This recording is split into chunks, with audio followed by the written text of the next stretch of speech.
Në këtë kontekst, dietarë kanë thonë janë 3 mendje, 3 lloj mendjesh. Mendje të mëdha, mendje të mesme, edhe mendje të vogla. Nuk falen gjithë njerëzit nuk krijohen gjithë njerëzit me kapacitete të njëjta, me nivele të njëjta të menduarit.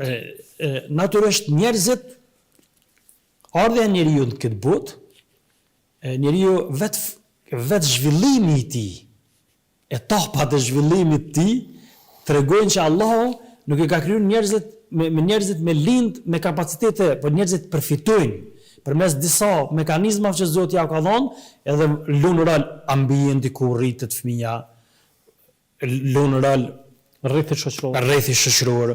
Ka shumë faktorë që ndikojnë në edukimin e fëmisë dhe mbas atij edukimit janë edhe kapacitetet e tij.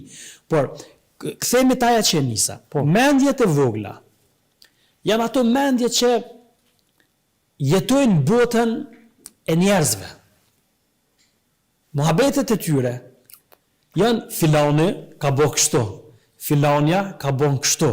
Merren me emrat përveçëm, merren me jetën private të njerëzve. E këtu tani linden shumë probleme, përgojimi, bartja fjalëve të huaja, cilat si smundje shpirtërore, si smundje i ka ndalu Zoti. Po, këtu janë mendjet e vogla. Merren me njerëz.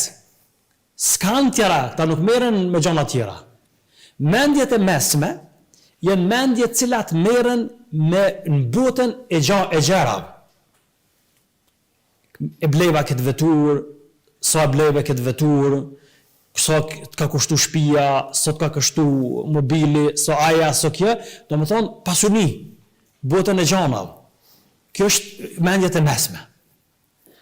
Mendjet e mëdha jetojnë botën e ideve, botën e projekte, merren me ide, me projekte, me zhvillim, me kënd civilizimit. Prandaj Allahu kur i ka ful mendjes, kur ka thonë mënyrë që me mendu, me logjiku, Zoti ka dashur me na nxit neve që mos me met nivelin e parë. Mu merr me njerëz. As nivelin e dytë, se të dyja kanë rëndësi, raportet me njerëz janë të rëndësishme, por janë kuptime negativ, aspekti pasurisë si me pas një kushtet më të favorshme janë të rëndësishme, por jo vetëm çaj me qenë fokusi.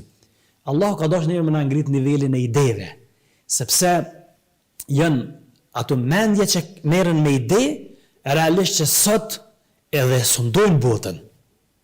Janë ato mendje të cilat prodhojnë ide, ato ide i përkthejnë praktik, janë ato të cilat në çdo rrafsh të jetës janë pishtar, cilët i prin atyre zhvillimeve apo atyre objektiva të cilat i kanë parapo.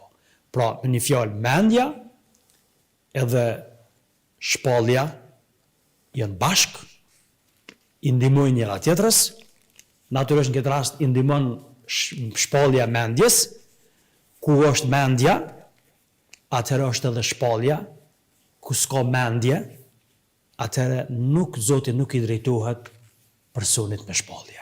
Është i liruar. A është në gjumë, a është i çmendur, a është fëmijë që se ka rrit pjekurin, pra nuk shkron lapsi.